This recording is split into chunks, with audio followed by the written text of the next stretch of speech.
Hello children, welcome back to the literacy class.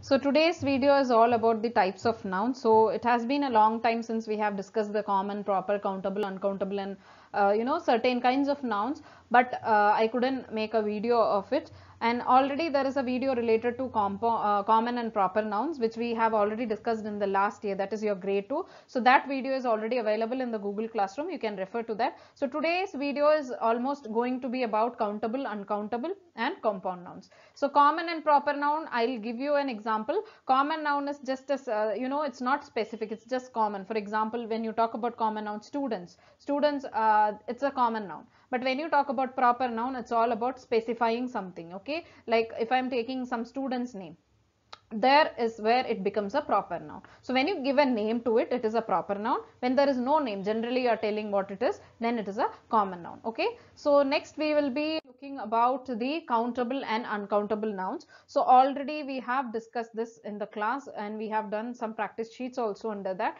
But there are certain areas where we tend to get confused, right? So that I have given that example here. Of course, I have taken this from the Google.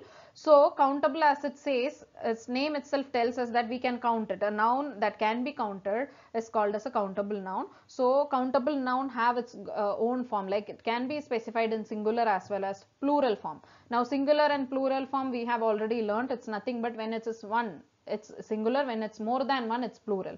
Okay. And it changes according to the sentence as well. For example, we can count a tree as well as two trees. Okay. When a tree is changed into trees, then it becomes a plural and you can count at that time as well.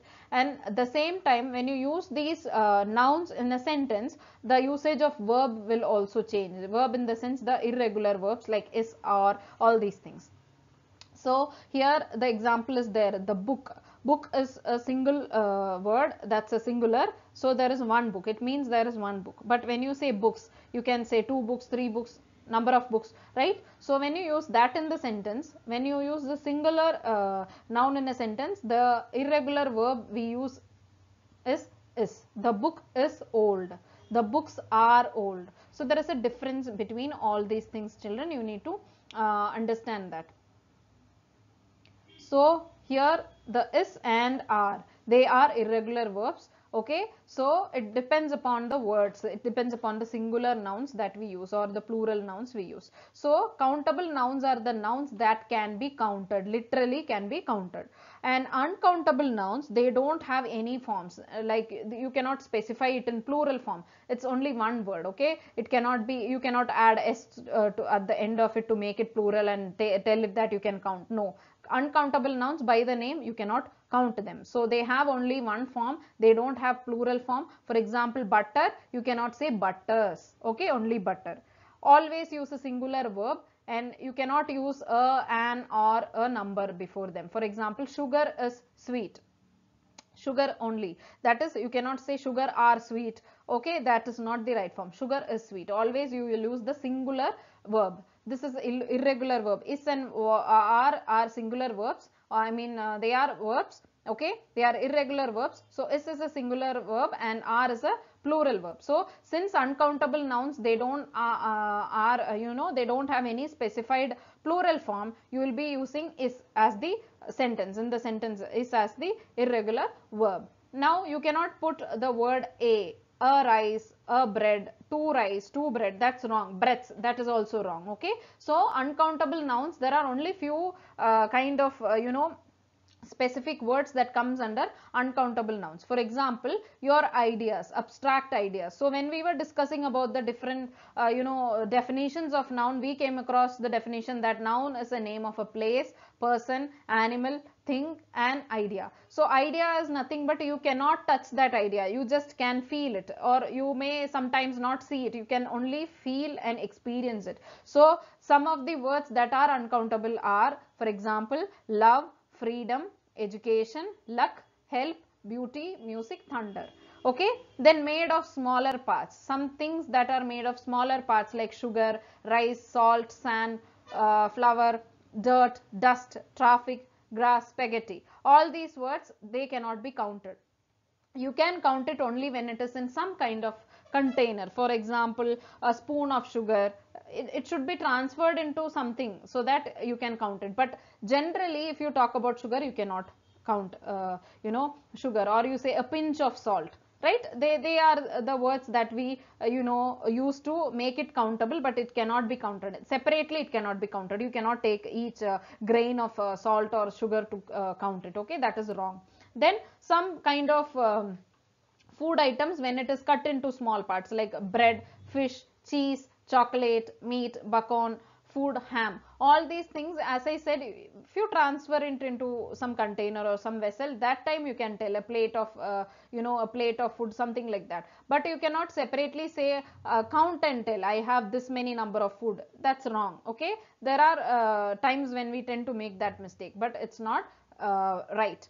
And there are certain types of liquids and gases. For example, water, milk, wine, oil, coffee, rain, soup, air, smoke, blood, juice, fog. All these things you cannot count it. But we can say a glass of water. Only we can count it when it is in some form of container or vessel. Again, I am telling you because don't get confused. Okay, a bowl of soup, all these things. Next, certain materials cannot be counted. Wood, glass, paper, gold, silver, ice, iron, cotton, wool, steel. And certain words like furniture, advice, work, news, information, luggage, money, they are uncountable. Only when you specify it with something else, when you connect it with something else, you can make it countable. But generally, when you talk about only these words are coming under uncountable nouns. For example, here they have given us a sentence framing. They have given the sentence between used as an uncountable and used as countable. For example, material, they have given material like they try to change iron into gold. That iron cannot be counted. Electrical appliances, I scratched my dress with the iron. Okay, and glass can be recycled from old bottles. Champagne was fizzing in the glass. Length of an activity, how much time did it take you to sing? Many had seen the films many times. So it differs in the sentence, how you use that word. It depends upon the word and the sentence, how you use it. So certain words are there that can be made countable, as I said you. For example, when you talk about water alone, it is uncountable. But when you transfer it into something else, that becomes uncountable or countable. Okay, so it depends upon the usage of certain words. So this was the countable and uncountable nouns. Already you have learnt and you have solved, practiced in many sheets, and most of you have done the right answer for that. Okay, just I wanted you to know that certain words like butter, rice, they are not countable. Okay, they are uncountable, and the reason is also there because they don't have any plural form. So this is the next type of noun, the last type of noun that you will learn in grade 3. Okay, the rest of the types will be learnt in grade 4 and 5. Okay, so compound nouns are the easiest nouns, I would say, because they are very much interesting, because you get a compound noun when you join two different nouns. And here you should be very clear that you need not only join two nouns to make a compound noun. There are certain instances where you can join a verb with adjective and then make it as a compound noun. Okay, so it depends upon the the words. So here the compound noun is a single noun made up of two or more words. Okay, with spaces it can be defined, without spaces it can be defined. Certain compound nouns have got certain hyphens in it. So here the example is sea plus food. Sea has got its own meaning, food has got its own meaning. When you join both the words together, it becomes sea food. Okay, next the words with spaces are ice cream, swimming pool, bus stop, living room. If you separate these words, they have got certain meaning. As I told you, here swimming is not a noun, swimming is a verb, right? So a verb plus noun also gives us a compound noun. Living room, living is also again a verb. So a verb plus noun gives us a compound noun. Without spaces, classmate, greenhouse, grasshopper, lifespan. So here green is a color. Again it becomes an adjective, right? Green. So adjective plus a noun also is a compound noun. Next with hyphens, mother-in-law. So mother has its separate meaning, in is a separate word, law is a separate word. All these three words has got its own meaning. Now dry cleaning. Dry is again an adjective, cleaning is what? Cleaning is a verb. So both adjective and verb together can also make a compound noun. Self-confidence, merry-go-round. So these are few examples of compound nouns. So just keep in mind, two words when joined together, it gives a single word, but those two words should also have separate meanings, right? Two unmeaningful words you cannot make it into a compound word. That's wrong. Okay, so when you read it, you will sense it. So the work for today is that you need to look at the picture here and you need to make the compound word. There are 4 pictures, okay?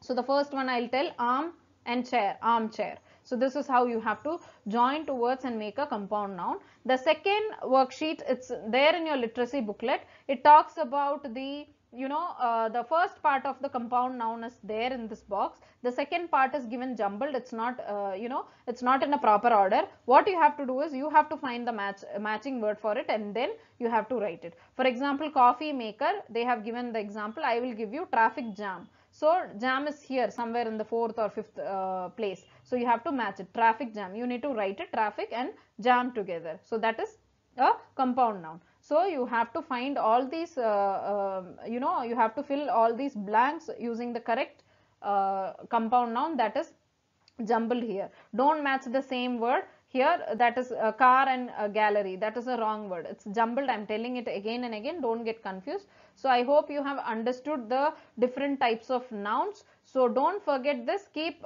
practicing that. Whenever you read something, whenever you listen to something, try to find whether those words comes under any parts of the speech, like noun. If you find it to be a noun, see whether it is a common noun, proper noun, countable, uncountable. What are the words that are compound nouns? When you keep practicing this, children, you will be very much expert in that. You will be a pro in that. Okay, so never learn something and leave it like that. Keep practicing that. So, and read more books daily, at least for 5 minutes. It's advised to read, so that you get more and more of vocabularies. So I hope you have understood about the types of nouns. Till I see you for the next time. Bye. Take care. Love you all.